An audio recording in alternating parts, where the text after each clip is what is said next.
This man is a businessman who hasn't made a sale since morning. Then he prayed, God, have mercy upon me. Upon hearing that, the man behind brought out money from his pocket and came to him. Hey, take. This is for you. Immediately he wanted to give him the man reviews, saying, it is for you. That's from God. Alhamdulillah,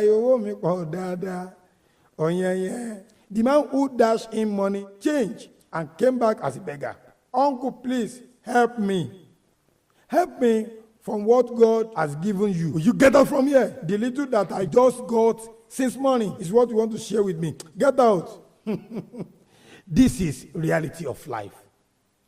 Allah has promised those who believe and do deeds of righteousness, that for them there is a forgiveness and great reward from God. And again, give, it shall be given unto you. Don't forget to like, comment, and share my program. Follow my page. Alfa Jeje Agba is my name. Salam alaikum.